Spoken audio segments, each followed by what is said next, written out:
I would go in game and I would give people coins. People knew that about me. I would do it. And I remember Thorn kind of messaging me, "Why have you done this?" But I don't know. They were nice to me. Clipping Rewritten, it would have been great if it was forever. But even if Disney didn't shut it, we were probably planning on closing maybe a year after the fact. I was planning on leaving on the same year. Fun fact. I actually think at one point someone said Stu in real life, and I turned my head, and I did kind of get scared because I thought, oh, Stu's an actual name. But I got afraid for him, and I thought, oh god, how do they know? How do they even know? We didn't bring that to light because we didn't want the users to be scared. We took it on the chin. We took it on the chin for maybe a month until it got too much, and we was like, okay, we're closing. So thanks, Stu, for joining me today. I looked up to you, man, a lot back in the day.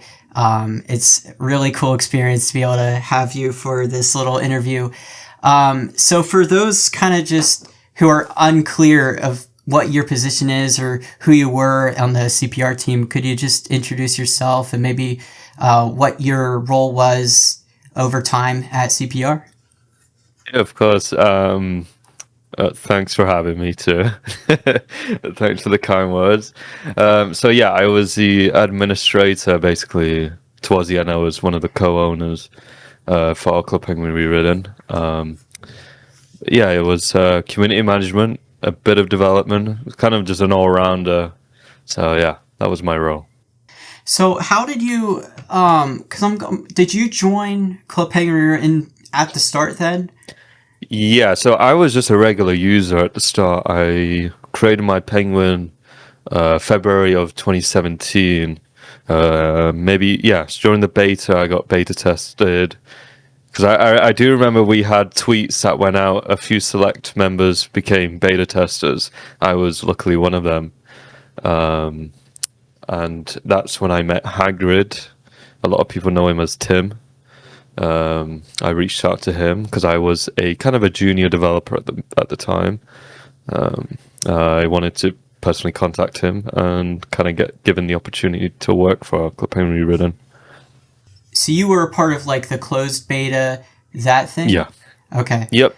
It was only a few of us. I believe there was only 10 or 8 of us. And quite a lot of them got banned. So with Clipping Rewritten, rarity was kind of a thing. So a lot of people would try and get into these accounts because I guess they had the beta hat, etc. There was quite a lot of them that would get banned because they'd get flagged up. And yeah, they would just get automatically kind of locked. Okay. So yeah, there was like a closed beta and then an open beta like a day later or something. So I believe so, yeah. Right, that's cool. When was like the first time you actually met the team then, or did like in person? In person, that might have been late 2018 because we're all at least the administrators were all based in the United Kingdom, within England. So it was quite easy for us to just make up, maybe kind of connect. It was kind of I forgot when we met. Maybe it would have been during Endgame, for Marvel. Oh, yeah. 'Cause we watched Endgame together. I remember that. So I'm not too sure what year that was, but that was the first time we met. Huh. Yeah, very good fun. So then you were just the community manager for a while. How did your role then change then over time? When were you promoted, all that? It's quite quick. I believe I was promoted to administrator in 2018 as well. I was only the community manager for quite some time, but I kind of had the role administrator, but I was still leading the community. I think in their eyes, I was kind of the poster boy for Clipping Rewritten. But yeah, I was doing a lot of development too, mainly with the newspaper. Yes, I was Antarctic, sadly, for people that think that was a real thing. Sorry to burst the dreams, but that was me. For a long time, it was just primarily the newspaper. There was dedicated people for different things. I would kind of chip in with ideas now and then. It was quite a relaxed atmosphere, really. So, does that mean you also ran the Twitter account and all that? Yeah, the Twitter, the YouTube. It was only me that had control of those. The Discord I had full control over. The TikTok. So all those kind of weird tweets were me. A lot of those were just improv. I knew what kind of would go viral, what wouldn't. A lot of like one sentence tweets that would just randomly blow up. It was quite funny. Well, yeah, you guys had quite a following, so that's. Yeah. I mean, yeah, that Discord server, it's huge. You guys have almost over 100,000 in there still. Yeah, over 100,000. I think max was 200,000 almost, maybe 190,000. In the same month, when it closed. So it's quite a large server. Speaking of the Discord server, you guys are you guys then revamping that for Brewville? Yeah, so Brewville is going to be. I guess I can speak on what Brewville might be. So Brewville is going to be another multiplayer game with a sense of kind of town creation. Think Stardew Valley meets Animal Crossing. So Stardew Valley in a 3D aspect, but shoved into a multiplayer kind of group hangout. What most people might be familiar with Club Penguin. So when that kind of launches, I don't believe we're going to be using that Discord. It will be kind of like a portal to kind of maybe like an announcement will get shoved in there, like, hey, this is the new game. Join this new Discord server if you wish.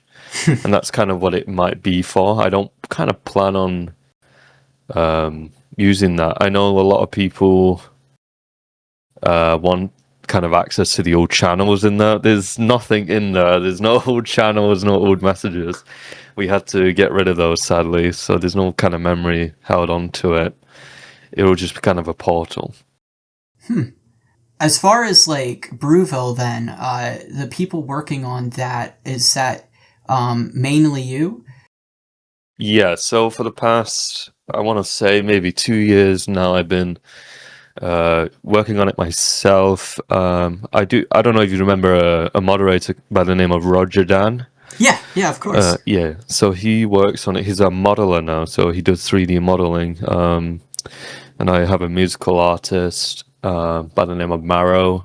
I have August Renders. He did the modeling for Rewritten, like the custom items. I'm trying to think, like the cardigans. People love the cardigans that we made for Rewritten. That was August. So yeah, he's working for me. For programming, it is just primarily me. Wow, but you still got a pretty cool group of staff then. That's so. Yeah, it's quite a lot smaller. So as far as like, how far along are you guys with the project then? I want to say, percentage-wise, I would say maybe like 80%. So I do have a full-time job. So right, a lot of us, from the old team, we've moved on. We all work for like game companies. I work for quite a large one right now. So, with that balancing, whenever I have free time, I'll load it up. I'll do some work. But yeah, it's going quite well. I would say there's good progress on it. All right. So we'll get back to that then at the end there. I guess going back to Club Penguin Rewritten, I guess one of the questions I did have was, what was one part of Club Penguin Rewritten that you were most proud of, or like a feature, an event, or something behind the scenes that you saw as like a big moment? There's quite a lot. I know a lot of people weren't a fan of the Soccer Mummy concert when we did that. I guess, controversial. It's not. It doesn't fit in with Disney. I actually do know Disney weren't a fan of that when they saw that. Really? So, yeah, fun lore for that. They were not happy about that. So I know, but personally, I think the technology behind it and how we did it, we had the same kind of concert across multiple servers, and that was quite unique. And that was during Flash era as well. It was quite a big step for us, and it was a lot of trial and error. We were stuck in a kind of position of pleasing a record label that wanted something done within a week. Really? They were quite quick with it. We couldn't we couldn't get out of that. So I was like, okay, we can try and work something. We had to get an artist out. That was when we also didn't have the custom penguin model, so we would have to change the sprites each frame in the Flash, which was, if there's somebody that works on Club Penguin private servers, at least in the Flash area, you know how tedious that is. It would take that would take maybe forever. 2 hours, 3 hours at a time. We had a few tools to kind of get it done quick, but for custom items, it was not a fun time. So we had to get it done within a week. And we weren't prepared for the amount of viewers that were going on. If somebody was there, if you know, the server crashed the first time. that wasn't a fun experience. When that happened, I was going full PR mode, trying to control the Discord. I had the record label on WhatsApp calling me at the time. That was, I think, 2 a.m., 3 a.m. for us too, because they were American. So we didn't get much sleep that day. So we had to buy a new server. I think that probably set us back like £500, I think, at that time. We bought the new server, and it was... I can't remember if we went under maintenance for that. But yeah, that was quite a difficult but quite a fun experience. I remember when we did that one of the musical artists removed the items from the penguin. It's like, they've messed it up. That was during the whole concert.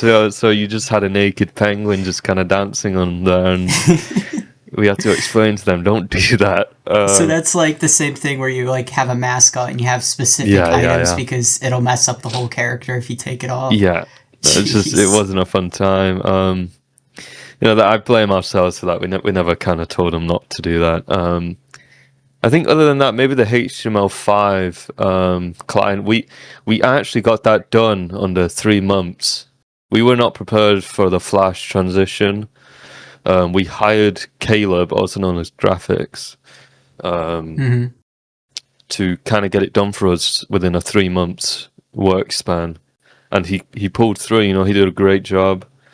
Yes, it was kind of buggy. We didn't have many features, but for 3 months worth, it was really good progress, and that was kind of the biggest achievement we've ever done, if I'm honest. It even beats the concert as a whole. That was by far the most scariest thing. We didn't know if Club Penguin Rewritten was even going to survive that, We got rid of a lot of features that people enjoyed, and obviously, user retention at that point would have been quite low. Who's going to log into a game that's kind of, half empty with features? But it worked out in the end, to be honest. I think HTML5 was the biggest, most important thing CPR ever did. Yeah, it was really impressive, the whole process. If I remember correctly, you guys were only down for about a month or so. Yeah, I remember that. And Doja Cat wanted to play on the game, but we were down. Yeah, we were beating ourselves up over that. I was like, wow, of all times. Man. Yeah, she was on our Instagram stories. That would have been crazy. Yeah. Y'all would have had your servers crashed. So 100%. So the Soccer Mommy concert, though, so they literally reached out to you guys 1 week before and asked, can we do this in 1 week? Yeah, so they contacted the support rewritten.net email, and it was quite a weird one because we don't really check those. We had an auto response to just reach to our Discord. It was quite easier to do that, but I saw the email and I was like, this is interesting. There was quite a few emails we would get. We would get a few emails from Sky, the news channel, that wanted some interviews with us, but we declined them. I don't know why we did, but yeah, they contacted us for that. But then the Soccer Mum is the one that caught my eye. That was an interesting one that I kind of picked up on. I sprung the idea out to the rest of the team, like Joe, Tim, Josh. I was like, is this something that you guys would be down for, to make it kind of a unique thing? We were kind of on the fence, like a week thing. We didn't know if we could even get that done in time. we had the room. We had to think of a room actually. We had to think of like the kind of how the penguins would look, and we made I think 5 player cards for them. Love Bacon 56 kind of pulled in with that, which was one of our artists. Right. Yeah, I'm quite impressed that we managed to pull that off. Yeah, that is very impressive. They wanted merch, I think. They wanted merch links, like a link in game to go to their merch. I was like, we can't do that. We're not doing that. There's limits. We don't want people trying to spend real life money here. Oh my goodness. So not even like merch in game where you could have like a. See, that would have been interesting, like a sweater that's 100%. But if they gave us like a month, to work on it, yeah, they could have had that. But that's true. They weren't budging. So with the time commitments and all that, how did you? I guess I could ask, like, did you guys actually have then jobs in real life, like the whole admin team, or was your job CPR? I think at that time our job was CPR. We were still doing university, a lot of us, very early on, but we were there for like CPR was like 5 years or so working on the game. So it was, a lot of us left university and then just kind of put our full focus on CPR. So like whenever it came to creating new content, one of my questions was, how did you guys deal with burnout? Did that ever really occur? Oh, 100%. Yeah, we had we had a lot of burnouts. There was, well, I mean, personally, me, not really. I kind of just took it on the chin, but there was a few times where maybe like a few of our artists or designers kind of got burnout. I would kind of take over them for like a month or something, let them rest. But that could be like rooms, etc. Programming. We're talented people. We had a lot of good programmers. And this was before AI, ChatGPT. So the programming, the programming that you saw was from our brains, Stack Overflow, etc. So it was, so we had a lot of issues, we're like, okay, we were getting stressed, the code wasn't working, etc. But we would kind of, I think to avoid crunch and, well, I guess crunch didn't really happen. But with burnout, keep in mind we were working like non-stop. We didn't have like a 9 to 5. It was kind of you wake up at 8 a.m. and sometimes we're working until like 3 a.m. And we wouldn't stop. We would just keep going and going and going, and that's how we kept dishing out content so quick. We were obsessed with it, to be honest. We were really obsessed with the user count. Like we were going like, wow, there's so many people that love our work, and it was a joy to just kind of release the catalog and people actually enjoying the items. Whenever I would work on a catalog, I would release it, and the first thing I would do, I was just go into like maybe the gift shop and just see people's reactions. It always made me happy, just seeing if people enjoyed it or enjoyed a party or a content that we released. That's awesome. But with burnout, yes, we had it quite a lot. We were working non-stop. I think even I was in America at one point. I was still working. I was, I couldn't really catch a breather. It was the same for everybody, but I wouldn't regret it. I didn't regret it. It was good fun. I couldn't really think of anything else I could have done. That's really cool. You guys like all collectively locked in for just like let's just all decide to lock in for 5 years on this huge project.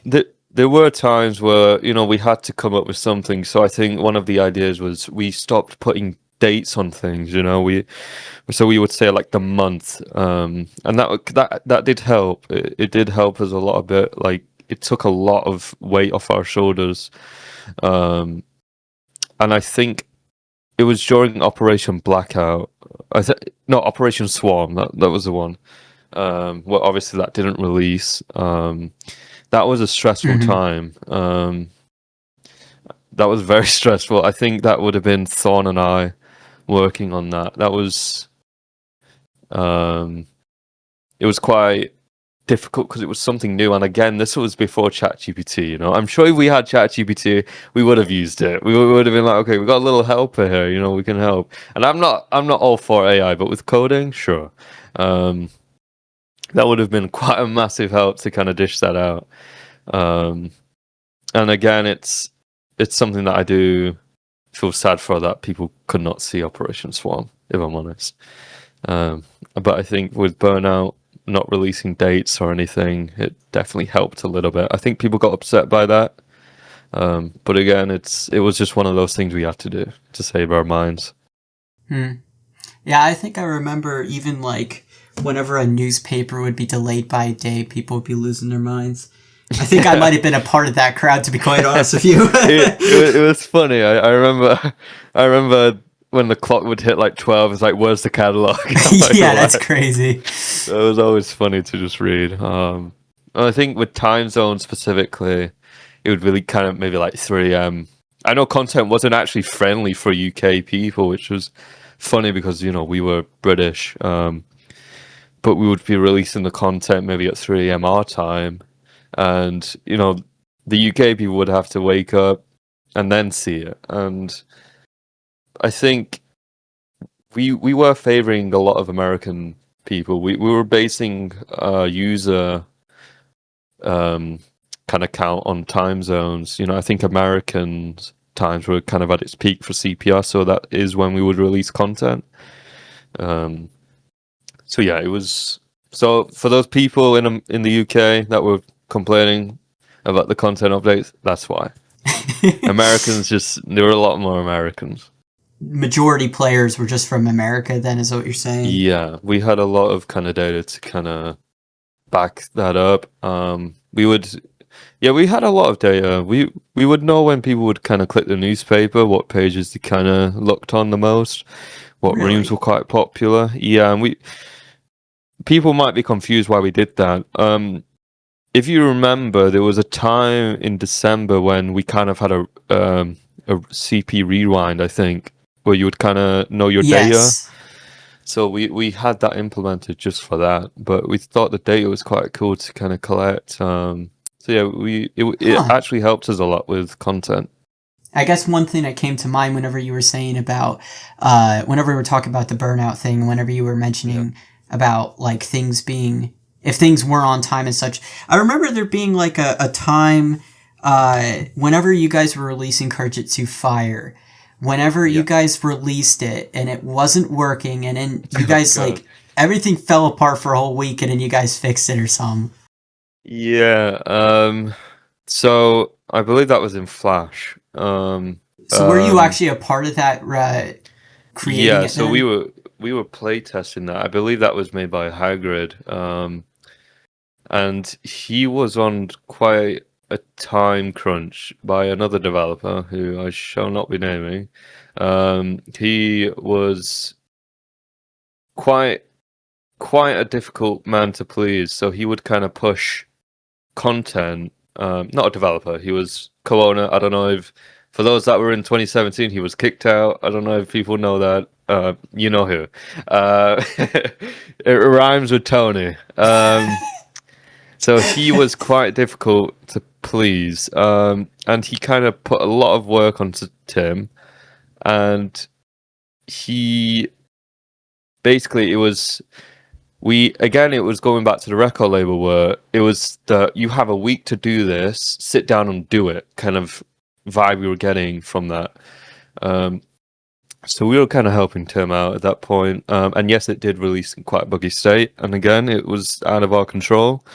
It released, and we were just kind of fixing on it. And I think quite a while, even like maybe a year or so, it was in that state.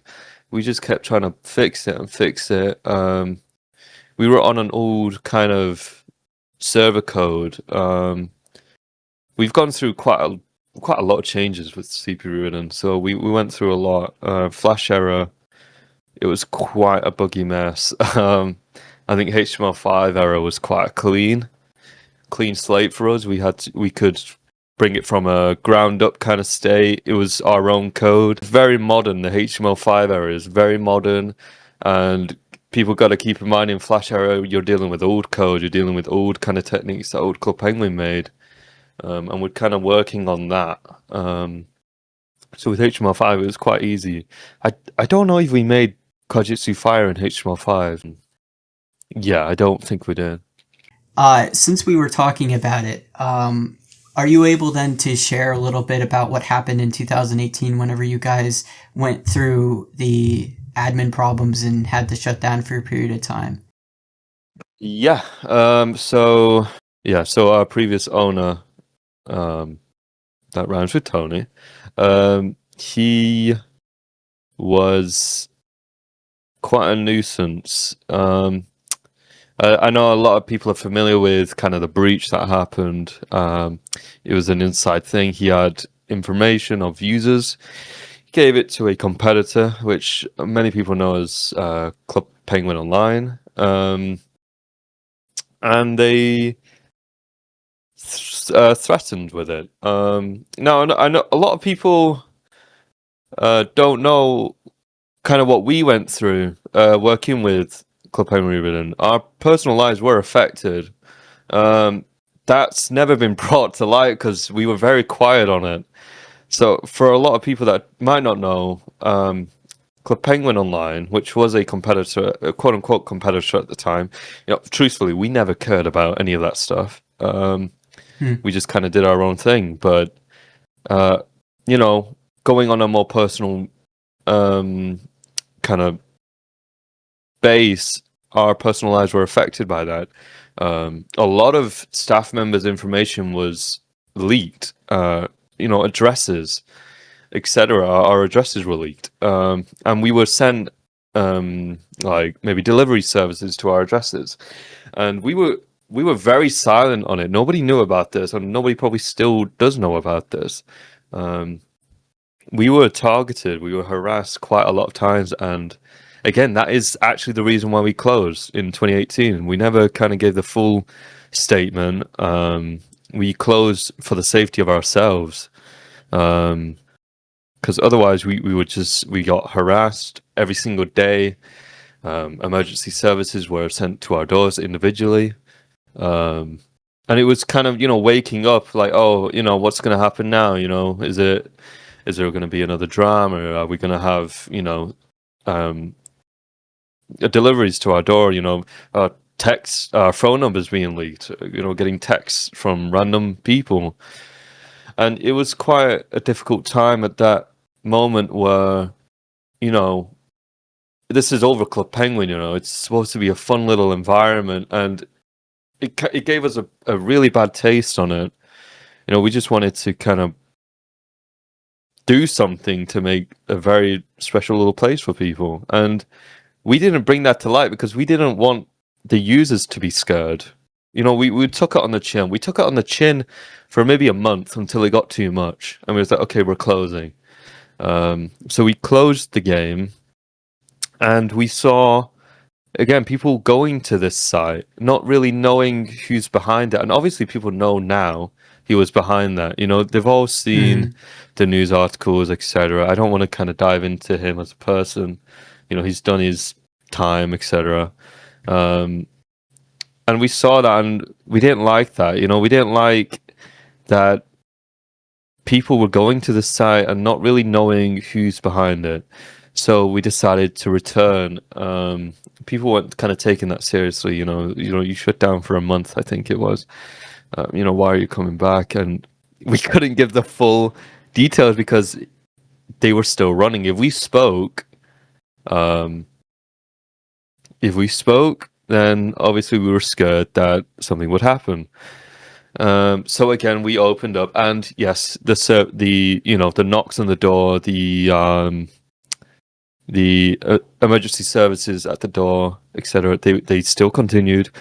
But we just ignored it. We ignored it. We didn't give a reaction. I think at one point we were doing a dev cast. I don't know if you remember the dev cast that we would do. Yeah, of course. I think I went quiet during one of the dev casts because I was getting deliveries to my door. And I came back with a smile on my face. Nothing was happening. We're all good. But yeah, people did not know about that. They still don't know. Obviously, this will be the first time they know. But yeah, thankfully it stopped. You know, that kind of went under the rug for maybe a year or so until obviously, you know, that whole kind of big thing happened with the BBC. And obviously we were happy about it, you know, like thank you, you know, it's happened, it's you know, everything's gone, but it really did not have to be like that. You know, that whole thing was messy, and I believe it still has brought such an ill taste to the name. You know, people look at Club Penguin, you know, private servers, and they see that it's not it, you know, that did not have to happen at all. And it's still quite an upsetting thing. I see a lot of people, even on TikTok, etc. You know, people think Club Penguin Rewritten is related to Club Penguin Online and their mistakes and what they did, and that kind of affects me, you know, because people, again, they don't know what we've been through dealing with them from a personal level. So yeah, that stuff does upset me, but I know a lot of people do correct them and be like, no, these people never did all of that. You know, so I appreciate those kind of people. But yeah. Oh, yeah, that was quite a mouthful. Yeah. So essentially, you guys just kind of put your foot down and just like, let's just reboot this and deal with it. Yeah. So yeah, we just kind of put our foot down. We protected the staff as best as we can. You know, the moderators. We kind of made sure they had two-factor authentication because, again, you know, these people were trying to get into accounts, personal accounts. You know, that's just kind of what they would do. We were just protecting them as much as we can. We made mistakes along the way. You know, there was, you know, times where, again, this was all new to us. You know, nobody kind of wakes up and think, oh, this Club Penguin private server is just going to go attack, you know, my personal life. It's not a normal thing, you know. This is all new. Keep in mind we're young adults, so this is all kind of weird to us. But you know, we learned as we went, and it just kind of taught us a little bit more to be more protective online. Yeah, it's. I mean, I guess it's just terrible to hear about all that. Then that's. Yeah. Well, thanks for sharing about that. Yeah, of course. I guess to pivot a little bit then. So CPR blew up during the pandemic. Unexpectedly. You guys did deal with a lot of. I mean, what, you guys had like 15 million users by the end of it, something like that? I believe so. Yes. I think before COVID, maybe we were at 11. I'm not too sure. Yeah, I know you guys were pretty high up there just at COVID, but I think COVID gave you guys kind of like it seemed like it gave CPR a second life in a way because yeah, 100%, it blew up again. Yeah, so before COVID, we were losing players, if I remember correctly. We didn't. I think at one point, maybe our peak would have been when a party was going on, and maybe we would get 1,800 users concurrent online, and kind of at the lowest, maybe 800 at night time for the UK. That was before COVID. So when lockdown kind of happened, I think maybe Lad Bible made an article on it, and that blew up a little bit. People were kind of going to other servers, and then they saw us. So we would reach, I want to say, maybe 8,000 concurrent online. And that was quite interesting because that's when we would see the full bars online, and you know, people would always see that, and it reminded me of 2010 Club Penguin. It was really cool. I think individually each server could hold, I want to say, maybe 380 users per server, so it was quite a lot of people. And we honestly we held it quite good. Our server was quite stable. I don't think we had a crash, if I'm honest. Maybe we were prepared for it, but I don't remember having many issues on keeping up with the demand. I mean, we added more servers, but I don't think we really had any issues. So, I mean, where did you guys... I mean, so where did you guys like learn all of this? I guess I don't know what you'd want to call it, but like how to make the server, how to support the users. Like, Yes. how did you So guys get into all that?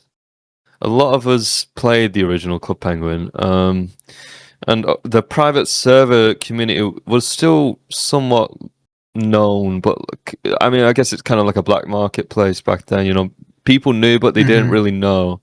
Um, and you know, like Hagrid, etc. They were quite familiar with you know, development in that area. For me, it was quite new. I knew about the private servers. I've just never programmed anything for it until Rewritten. When the game closed, that's kind of when private servers blew up a little bit. So yeah, it was just kind of messing around with everything without going too much into detail.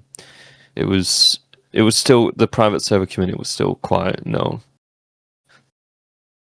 Yeah, for sure. I remember, I think Club Penguin, so it would have come out about a month and a half before Club Penguin, and you guys had like just the right amount of YouTubers, big guys who went on it.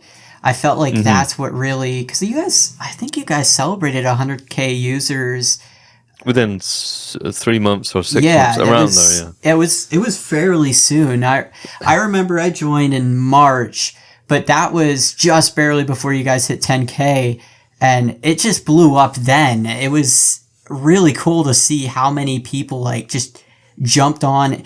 Whenever all that happened, were you guys like really surprised? As like, were you even on a team at that point? Yes, yeah. I remember the 100K. I actually remember how it was made, the little balloons in the town. Thanks for 100K. We So Tony, like he didn't want to celebrate it, but you know, Hagrid and I were like, this is really cool. Like we need to do something. So we released a little town decoration that took maybe like 5 minutes max. You know, it was all kind of rushed, but we wanted to celebrate. I think it was quite a big milestone for us.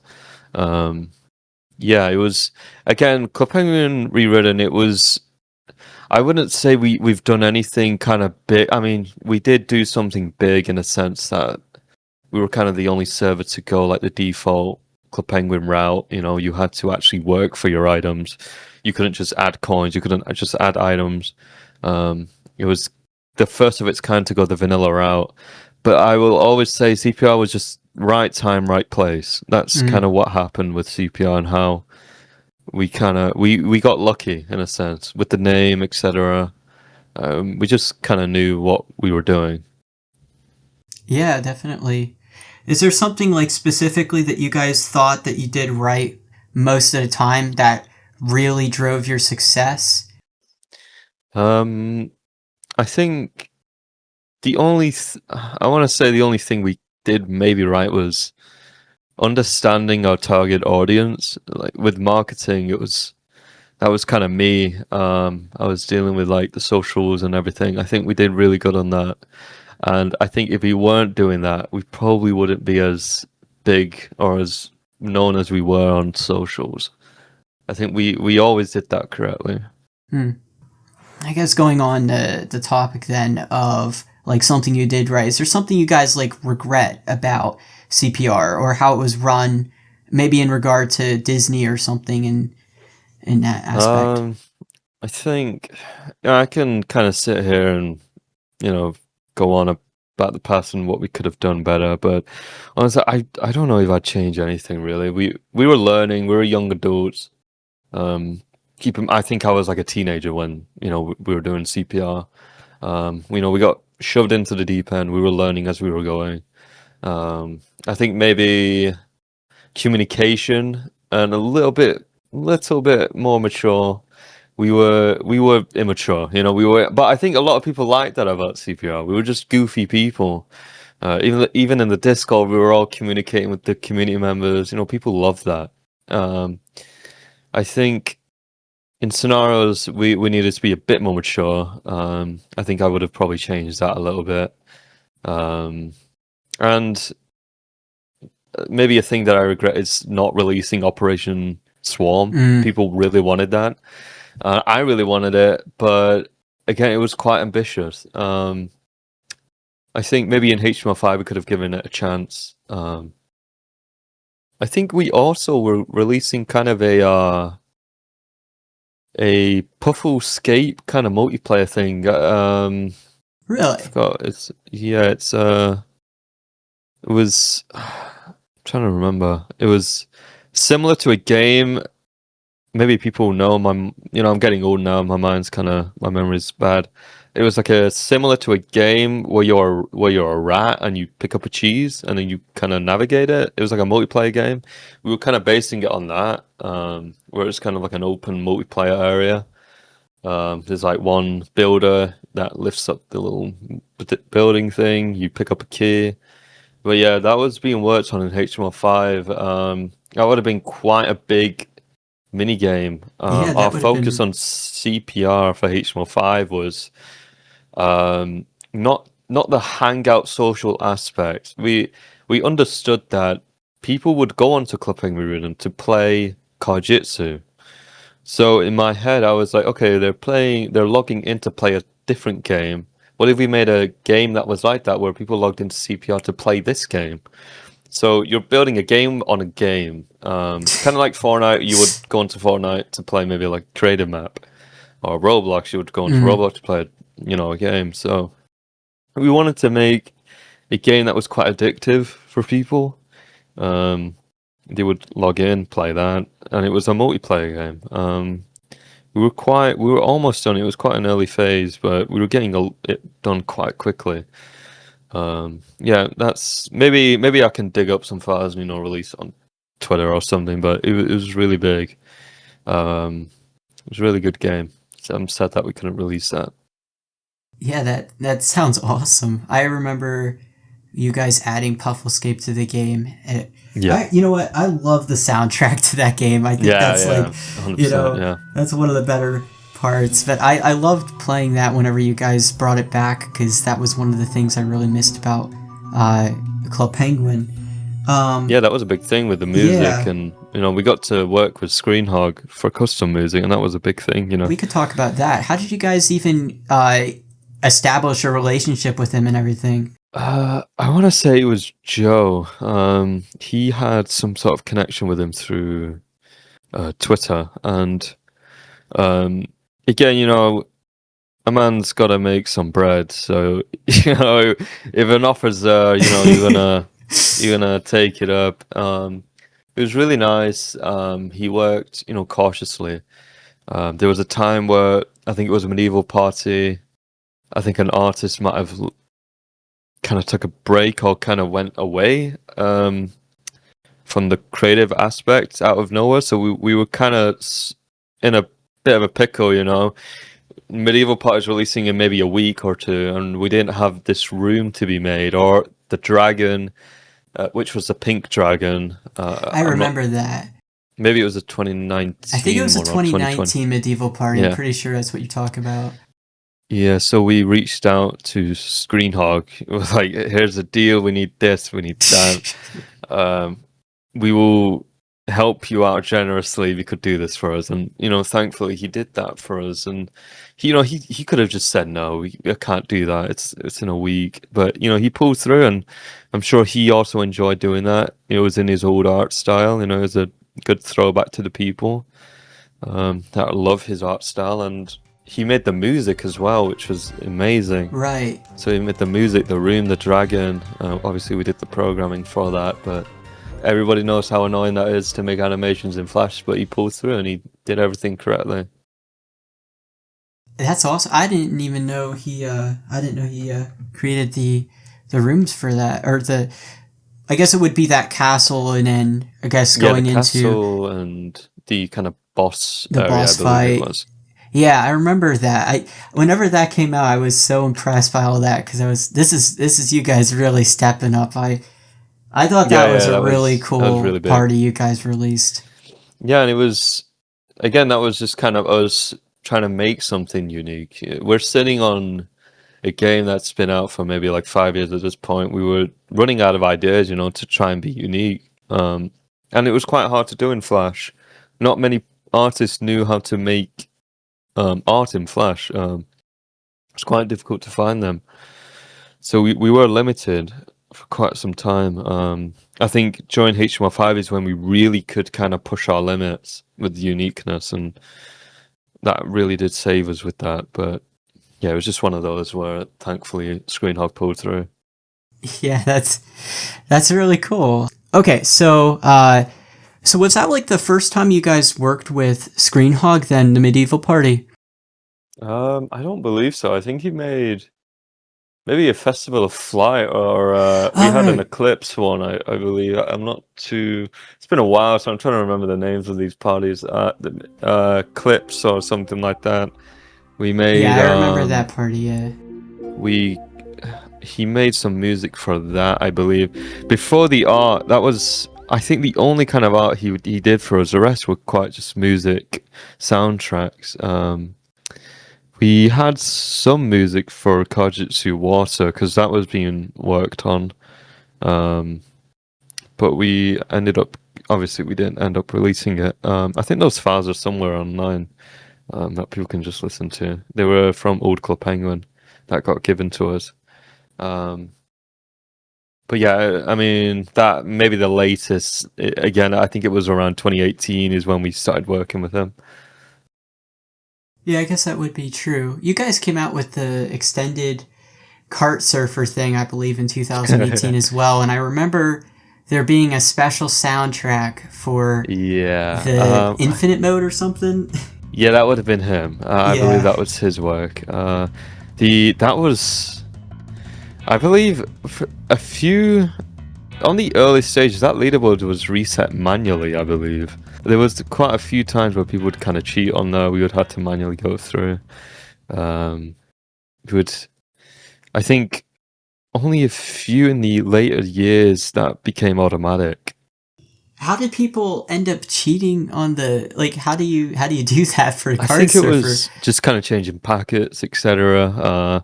Changing the values of that, but everything kind of got logged in our Discord. So if people were kind of messing up, we would just get pinged in the Discord, and we were like, "Oh, you're trying to add 50,000 coins to your penguin, banned, manually banned." And we had a lot of kind of data for that. I mean, people kind of got away with it, but my favorite kind of thing was to let them do it. So we would have kind of a phase where, okay, you can cheat your coins, you can do this, but in a month we're going to have a quick ban wave. So everybody in that Discord kind of log were banned like quickly. A lot of companies do this where they do ban wave, gaming companies. And that would happen, and then we would see like, oh, why am I banned? Why am I banned? And we were quite nice to them. We were like, okay, this was your first kind of going here. We're gonna wipe your coins. We'll unban you. There's a few times where we would just kind of unban people, just to be nice to them. Because I mean, truthfully, if you ask me, I didn't care if people added coins. I would go in game and I would give people coins. People knew that about me. I would do it. So that's why people would kind of log in and go to the same room as me, because chances are I would just give you coins. Really? And I would get in trouble for it a few times, but I would just do it because I mean, it's Club Penguin, just have some fun. That was kind of my thing. I would log in, I would drag people around. People saw that a few times where we had this ability as staff where we could just kind of pick penguins up and throw them around the room. That was a fun little feature we had in HTML5 for staff. Or we would walk on walls. I would Right. do that a few times. Yeah, I mean, if people wanted coins, they could have just asked me. What was the Could I biggest have handout you 10,000 ever coins? gave? Oh god, I think biggest hack maybe I want to say 20,000. I think coins. I can't remember. I might have been like a happy mood. Maybe it was Christmas or something. But I gave him a few coins, 20,000. And I remember Thorn kind of messaging me, "Why have you done this?" But I don't know. They were nice to me. It's Uh, Christmas. yeah, they were very nice people. Very Would nice give people. I don't know if I would give people items or not. I kind of stopped. I avoided doing that. Um, I don't know if I did that or not. Maybe I did. Maybe I didn't. But um, Yeah, we were very generous. We were very chilled with people in game. I think people liked that. We weren't strict, you know. We didn't have an ego in game. We were just kind of. I know people were kind of afraid of us, but I didn't want that kind of cliquey aspect where people assumed we would just hang around with the same people, etc. We were treating people fair and square. A few times I would log in and hang around with Parapin, you know, but Oh, of course, hey, he Parapin. ran the pizza parlor, you know. I was simply an employee. I had to help him out. Um, you know, he would make me mop up the floors. I had to help him. Oh Um, my goodness. there was a few times where he would be giving me coins, you know, not in a roleplay aspect. You know, that was my checking game. Yeah, good times, good times. That was probably fun times with Parapin. You know, everybody knew him. Yeah, I gotta ask since you brought it up. Do you even so this guy? Do you even know him, or he just like randomly started playing Rewritten one day and was like role play So, full time job? yeah, so I knew him. I don't know. Well, I didn't know him. I knew he was from, you know, regular Club Penguin. Um, he had a blog there, and it was Parapin. I don't know if you're watching this, but that old blog it hurt my eyes. Very dark blue, very bright blue. No, I think it was bright green. His blog, and I remember it burning my eyes a little bit. But I would say we got very close. You know, he was a very good friend of mine. But I never treated him differently. He was always just a guy that role Just a played. He was random very funny. guy. I didn't know him outside of the role play. You know, I think he was just one of those people who protected his online identity. And, you know, I respected that about him. He would role play even outside of that. He would message me on Discord like Roger or like Over, and you know, at the end of the message, he'd be like Over. I'm like, yep, got it, because we would help him out with the Christmas Discord disco, which he would do kind of a few times in the Discord Oh, I where he would remember play. that. Yeah, so we would help him out, but even in DMs, he would just, you know, do that, and He you was know, I would still in role play. You roleplay in know, DMs. I would just be like Over back to him, you know, just help him out. Oh, But he's a that very nice guy. guy. You know, He I always love cracked those me up. characters. You know, he was unintentionally very funny to me. You know, we had a lot of characters like that. You know, there was another person that every time I would log in, she would just. I want to try and remember her name. Maybe like Tiger Lily. Maybe she would kind of give me coffee, like kind of just walk up to me and give me coffee, and I was like, oh, "Thank you, I needed that." It was very. These people I remember. You know, I remember quite a few usernames. Yeah, man, if I knew you guys were handing out cash prizes for just being Yeah, a nice, lot of people. I would have been your best friend. I would have found Yeah, out where you even were at just all times. a lot of people were very very funny to me. They were just very funny people, you know, trying to bypass the filter, etc. It was like I was actually trying to teach them how to bypass it. Like, if you want to Teaching say them how something, to just do bypass this. the filter. Yeah, like, just it's not going through. Just say this, and so you can talk to me. But a lot of times we could see that anyway. But whenever would see a message not go through, I would be like, oh, I would have to, like, if it was a kind of conversation, you know, going back and forth with somebody else and their friend, I would kind of help him out. I'd walk up, be like, okay, his messages aren't sending. This is what he's trying to say to you, and obviously it would work for me. It would just help him out. And a lot of the time, you know, I'd be on an alt account, an alternate penguin, and people didn't know about that username or whatever. You know, I'd have very weird names.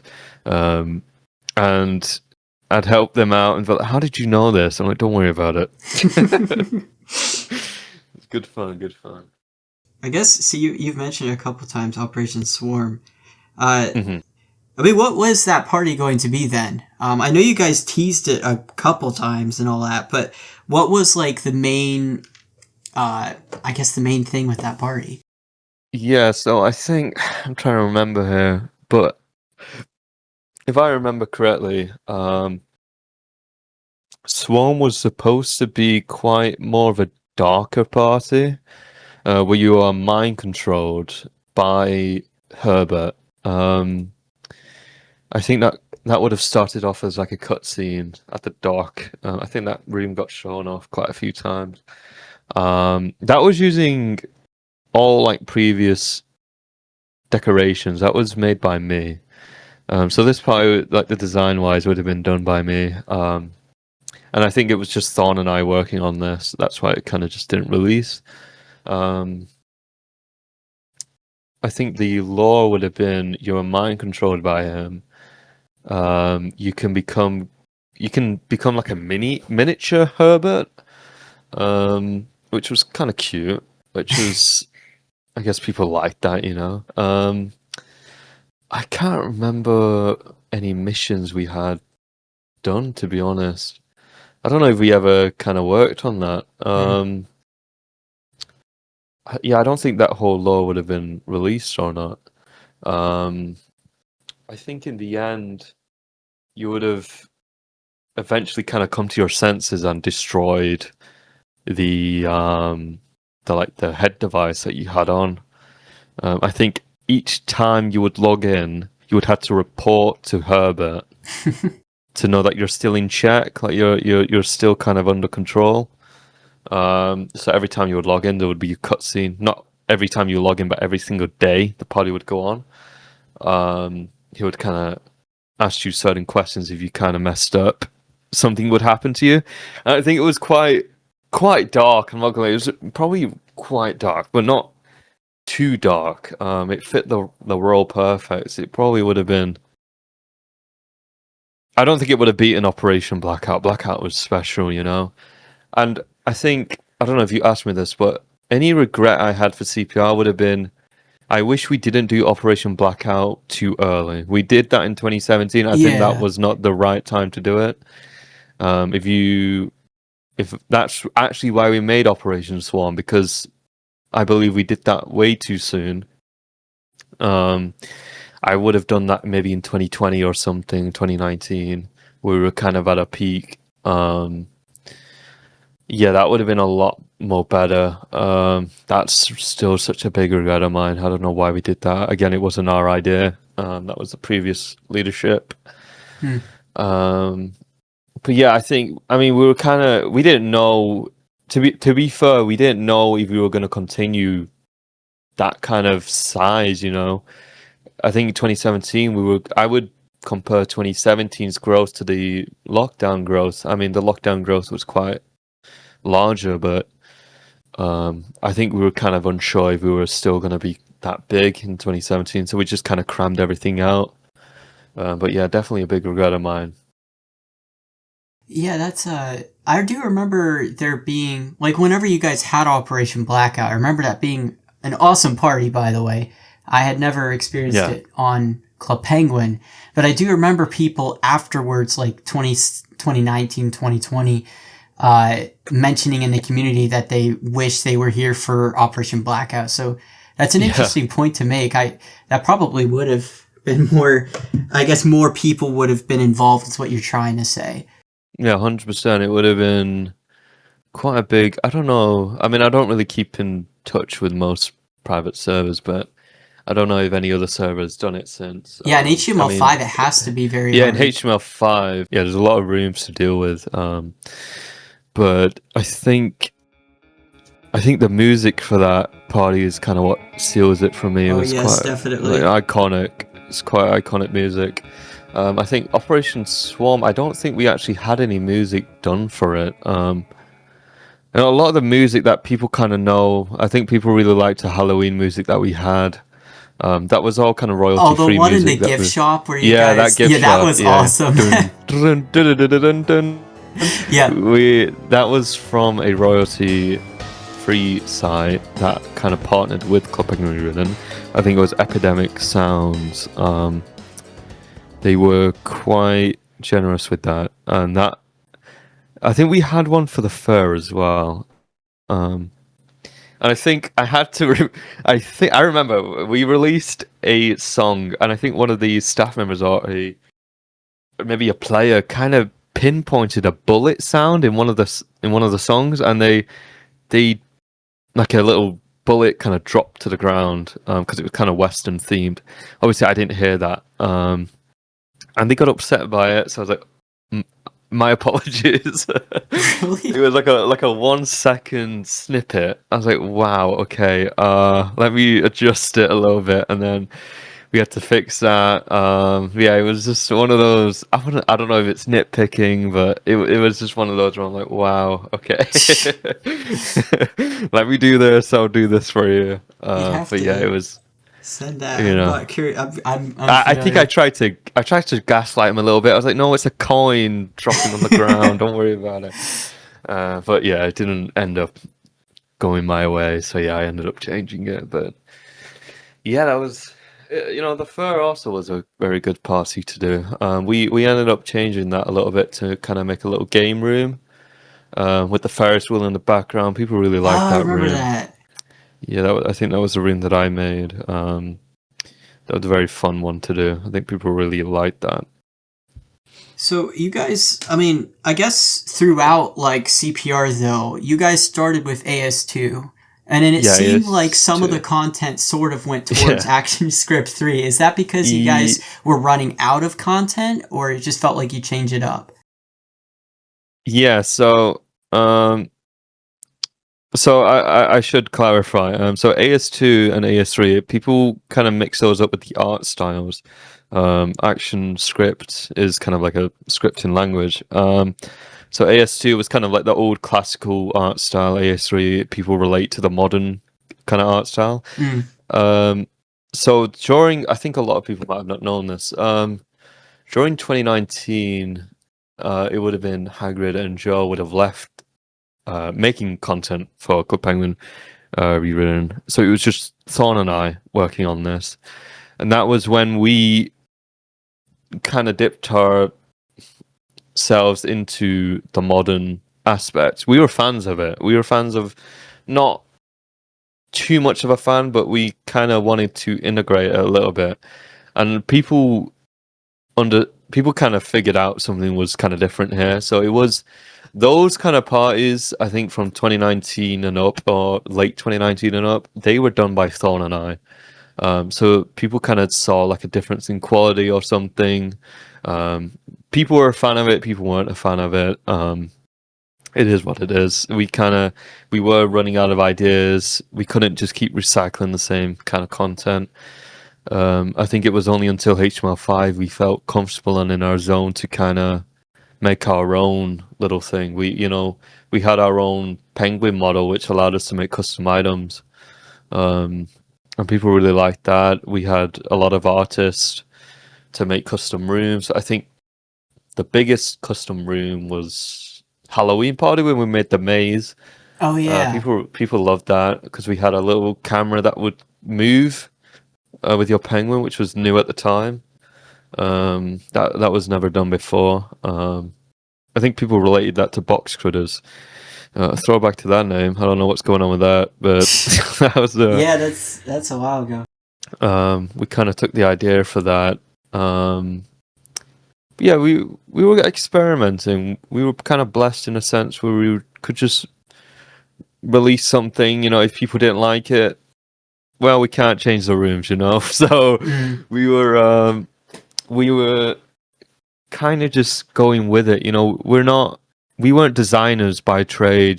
Josh, Thorn and I, we were programmers, kind of pushed into like an art kind of thing to obviously, if we weren't doing it, Clipping and Rewritten would have just shut down a very long time ago. Maybe in like 2019 or something, or 2020. So we just kept going to for the sake of the players, really. I think people also really liked the pirate party with Shellbeard. That was another kind of custom thing we went into because we were running out of ideas. We needed something new. Mm. So we decided to make a new mascot, and it worked out. People hated it, people loved it. I There was do always remember one. that. There was always one person that was quite a critic. Seth, I think Seth something. I would always see him on the Wikipedia hating hating a lot of fun, and we would read them. We would take into account what people were saying. We're like, okay, we would take your comments. We would kind of try and be better. For the next party. Um, Well, I always looked forward to his reviews, even if they were bad or good. You know, if it was good, that's when I knew it was a good party, because he was quite harsh on them. But yeah, it was. I never, I didn't take criticism on things and be like, oh well, you know, tough luck. You know, I would always kind of write them down and try and be better. Did you guys ever, I guess speaking of the community then, did you guys ever have like a suggestion that really just pops out to you that was suggested by the community that you guys implemented that was, I guess, just really big or something that comes to mind? There was a few. I mean, there's items, etc. Like we would, I think every single day I would kind of wake up, check the item suggestions box and everything in the Discord, just kind of see what people were releasing. I think there was one, maybe like a boba item. Somebody just wanted a boba item, and then within like an hour or something, we just had it ready. I think that was pretty cool. They were like, "Wow, you're really doing it already?" I'm like, "Yeah, we're bored." Yeah, I passed it. No, I think one of the artists. So we gave the artists quite freedom, you know, to do whatever they wanted to do. If they liked an item, no, just do it, you know, and just let me know how it looks. If it looks cool, we'll add it in. Um, I think maybe multi-language. A lot of people wanted that, and I think multi-language, like Spanish servers, etc., it kind of resonated with people a little bit more. So I would say that, you know, people wanted a new. I think at that time there was another private server that was going on in that community that was kind of brought to my attention a little bit. How the community wasn't treated correctly, and they were kind of looking for a new server. So I was the one to kind of lead that. I was telling graphics, Thorn, like, look, we need to do this. Even if it's rushed a little bit, you know, graphics spoke Spanish, so it helped a little bit. So we got that out, and I think when that released, it was probably the most requested thing of Club Penguin Rewritten. I wish we did it sooner. I know people didn't get to experience that for a very long time, because obviously that was, I think, during the month or 2 months before it closed, sadly. But yeah, that was definitely the main suggestion that I'm glad we actually finally released. Did that also bring up like a lot of players, or did you not really have a statistic? I think we reached around 1,000 concurrent users just on that alone. And I think maybe 4,000, 5,000 was still kind of concurrent users during, I would say, near the end of lockdown. But I do want to say, I mean, if in a weird scenario, Club Penguin Rewritten was still kind of going on right this second, I do not think we would be big. I think we would be kind of going on a decline right now. You know, there's no space in this online world where these games should be gaining users, in my personal opinion. People are on these servers because of nostalgia. So I don't think at all Club Penguin Rewritten would be reaching its peak. Maybe like maybe 400, 500 concurrent users, going up to 1,000 on parties. But other than that, I don't think we would be anywhere close as what we were maybe in 2022 or whenever it was. Yeah, that's just my belief here. Yeah.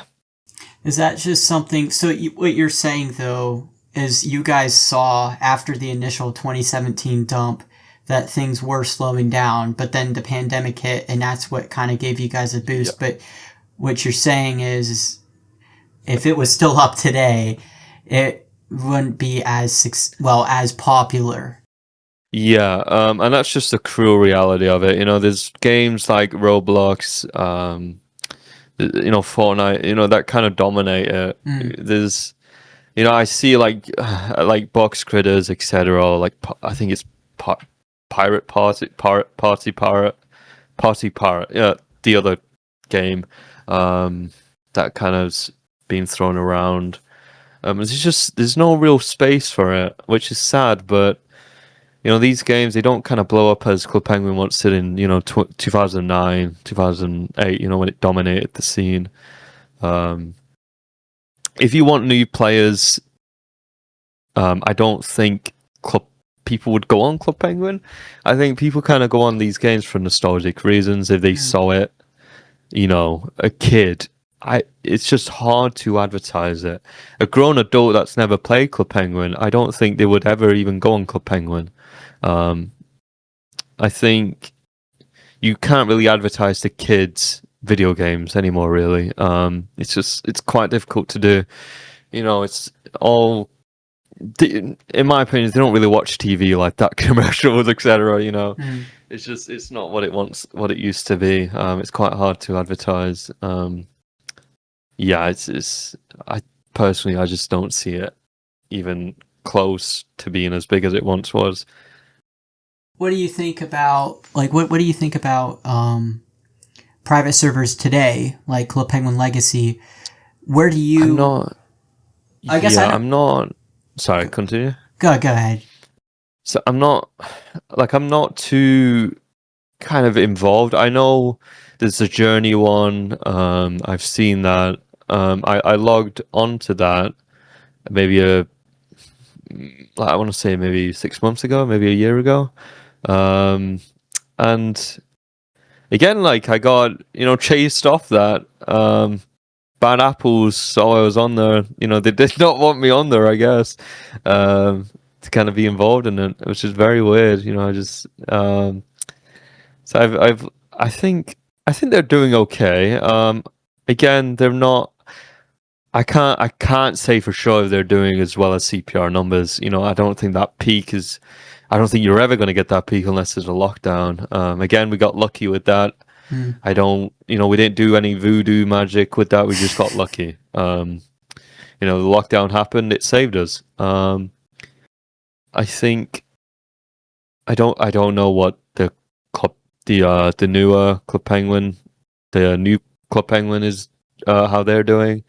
Club Penguin Legacy. I thought that shut down, but maybe I don't know if they have. I'm not really sure, honestly. I haven't. I guess what I was going on was are you surprised that there's still private servers around today, or do you think there will always be private servers? I think it's a whack-a-mole again. It's I guess it's the same thing with piracy. You knock a movie website down, there's going to be another Pirate Bay or whatever. It's always going to be one thing to kind of jump the gun to get kind of that popularity, because it is something that you can do to bring in users. If you want something to on your portfolio, sure, do it. You'll get a few users, a few thousand, and that's special. You've got users. But I think what I will say is, we're no exception. We were very young. We were very dumb with Club Penguin Rewritten. We were very, very clueless with it. We had 15 million users in our database, and they were trusting us. We're not security experts by any means. I'm sure you can go on Have I Been Pwned? You'll see it. You'll see it. Although I will say, we were never actually breached. They were inside jobs. But anyway, I don't know. I think I'm very surprised, but I will say, I think a lot of these servers, again, they do pop up, but I think people need to be a little bit more careful. I still see servers being breached, being hacked, and I think it's quite a dangerous area to get into. Club Penguin, from an outsider perspective, it's a very nice little game. It's cute. You're a penguin. You're walking around. You're just doing all this. But when you take away that layer, you'll know there's a lot of bad apples in there, and it can be dangerous. There are a lot of people that do illegal things. They do illegal things with your information. They will attack you personally. And I still see it happening. And it's sad. I will say this with other servers. I wish it was just a very safe space for people. That's all I can say. And I'm sure everybody else can agree. People just want to decorate their penguin. People just want to walk their puffle without drama, without a risk of closure. And I find that just kind of upsetting for people as a regular person that just wants to do all these things.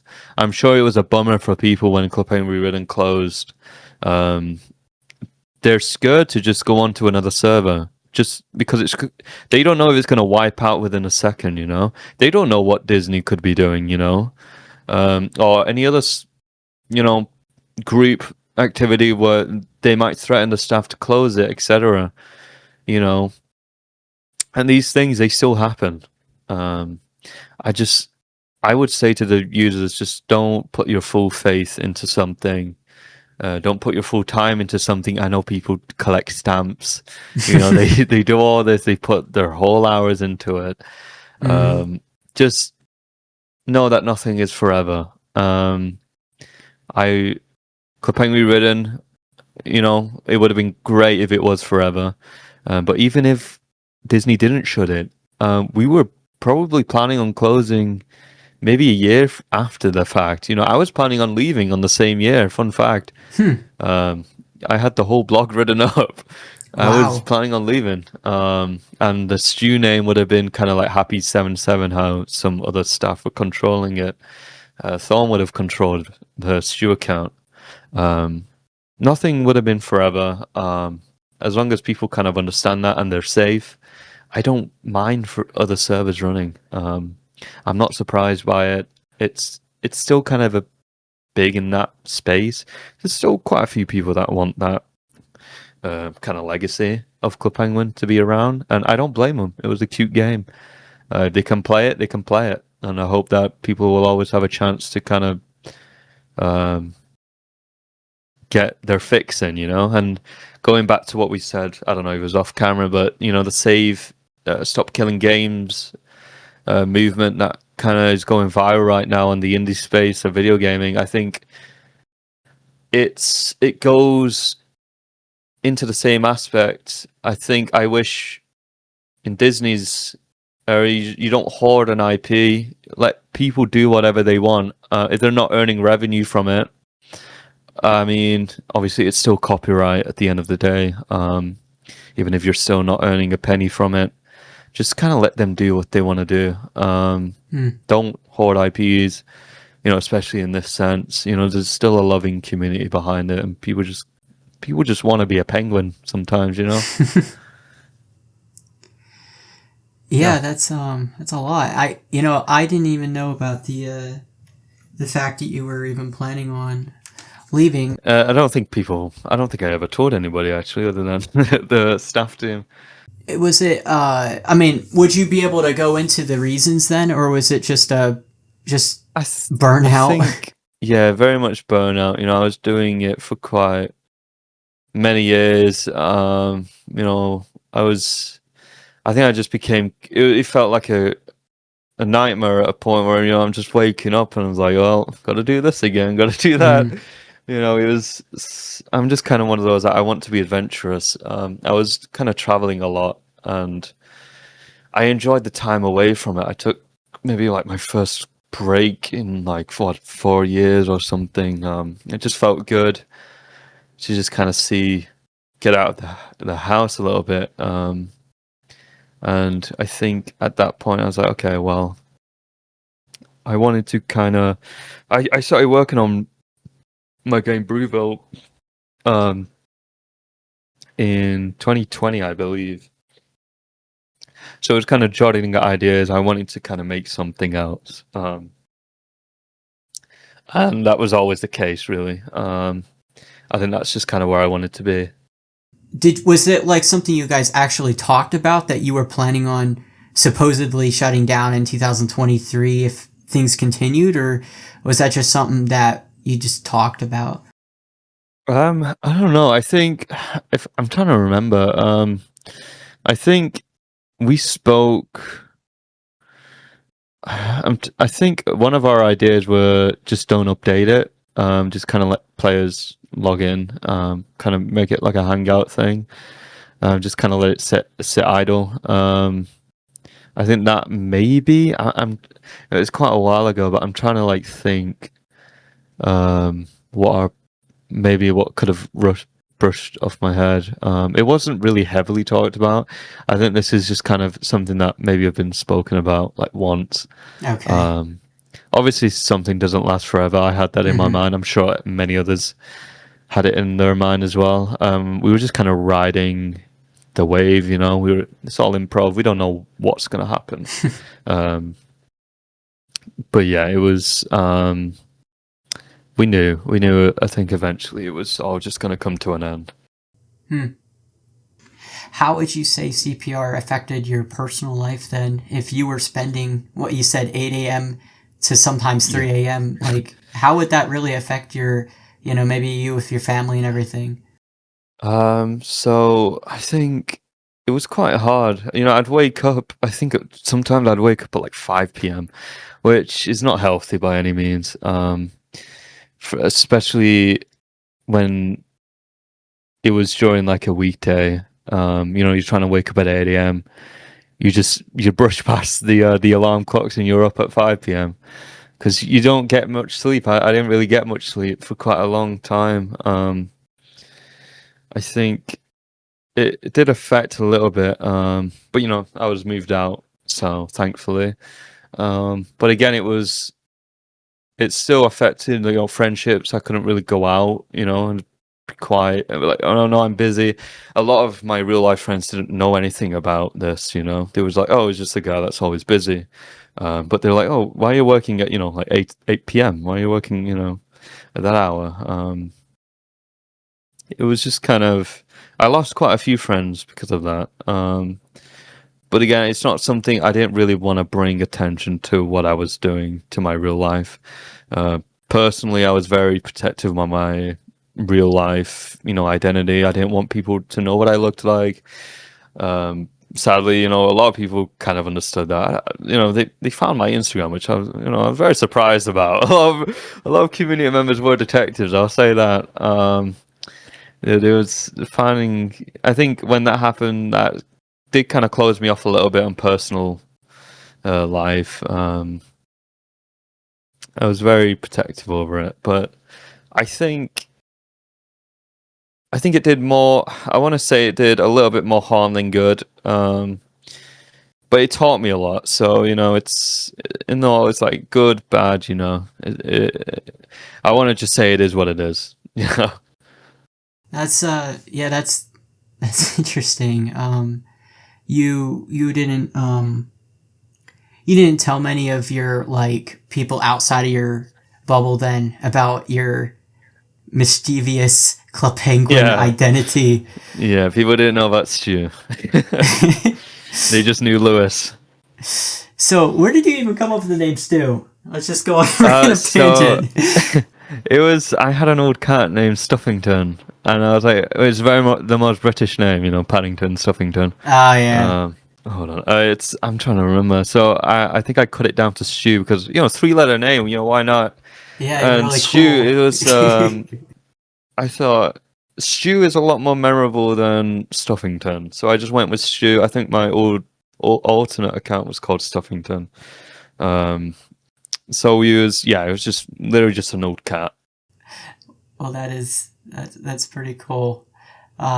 Did you ever like then go out to like people nowadays? Like, do you tell people about this in job interviews or something? Like, what do you even say? Like, yeah. So I got my current job, which is a AAA company. I won't say who, but they are quite big.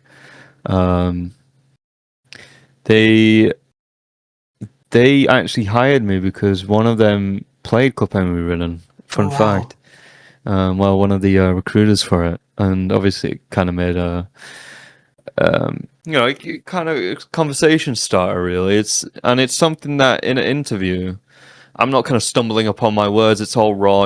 This is what happened. I don't need to lie. I do all these things that people would do in interviews. You know, I've been there, done that. So it's something that I am very open about. You know, but still, again, it's like real life friends. You know, family know about it, but real life friends, I don't kind of bring it up because it's just not something that's really that interesting, to be honest, for a lot of them. So yeah, you know, I mean, a lot of people when I was still in school, you know, I'd see Club Penguin Rewritten on their monitors. They're playing it. Oh, they're watching Memulous. You know, because Memulous is quite big in the UK. They would be watching him. You know, I'd see it, but I wouldn't say anything. I'd be like, well, they're playing it. You know, it's quite big, I guess. But yeah, it was always cool to see that. That would be really. That would be really interesting. I actually think at one point someone said Stu in real life, and I turned my head, and I did kind of get scared because I thought, oh, Stu's an actual name. But I got afraid for him, and I was, oh god, how do they know? How do they even know? Oh my! So, I guess we'll wrap her up a little bit here. Yep. So as far as like Brewville, then, if we wanted to find any information or where would it be come out, like where would it be the best place for that? So I think I want to say the Discord right now. I know people can't really get access to it, but if you're following the Club Penguin Rewritten Twitter, I will just end up tweeting it on there. I mean, we do have handles. It's Brewville with an S, but we're kind of filing like a trademark complaint to get the actual handles right now for Brewville. So I can't really give a handle right now, but if we're just following the old Club Penguin Rewritten socials, you'll find it anyway when it's released. I mean, if you want like an estimate, I would say this year. Kind of just wrapping things up right now. I'm speaking with investors, not investors, publishers, kind of helping with that. Yeah, and they're kind of going to be dealing with marketing for that. Again, this is something that's kind of a little bit more bigger. This is our own IP, and we posted something on the Instagram for Club Penguin Rewritten. That was very early stages, very very early. Everything that you see on that video, it's completely redone. Everything looks really different. So the next time you will see it, it's a trailer, and a wish list. So from there, it's become something a little bit more larger than what I probably anticipated it to become. This was just kind of a dream game of mine to make. It's a multiplayer, open world kind of similar game to Animal Crossing. Making it our own IP. Making coffee. You know, I love coffee, so it was you know. And just tying those two things into something, it's just become like a dream passion project, and hopefully it becomes big. If it becomes big, then I can look on this little interview and be like, well, you know, it's good. You know, we made it. Yeah, so I think hopefully this year you'll see something posted on the old socials, kind of redirecting you to the new social for the video game. And it will be on Steam, consoles maybe at a later date. They're quite annoying to work with. You're dealing with Xbox and their standards. I mean, if you make a crash or something that happens, you know, you're dealing with so much process. And don't even get me started on Nintendo. I don't want to I'll let a publisher deal with them, but they're quite annoying to put your game on the consoles. So PC first on Steam. I don't know about Epic Games. I mean, if you're watching this, run me a deal and we'll consider it. But you know, Steam first. Yeah, I know people might not be a fan of that. But I mean, it runs good. It runs on my MacBook quite well. So you know, I've optimized it for the lower end computers. So you know, I kind of kept in mind the Club Penguin Rewritten audience. I know a lot of people were, you know, on a ThinkPad for Club Penguin Rewritten, you know, so I made sure it ran on lower end devices. And price, I should say, it's not free. You have to pay me, sadly, but it's not expensive. You know, price range probably like $10. Well, hey, I think it's just really cool to see you passionate about this, and Yeah, obviously you've put a lot of work, especially if you've been working on this for 2022. 3 years. yeah, 3 years. yeah. It's a lot. Yeah, it's on and off. I think a year now. It's just been kind of. I've really just fell in love with it a little bit. It fell in love with game development again, and it's just kind of brought into like a whole new understanding of it. This is I'm not piggybacking off some other IP.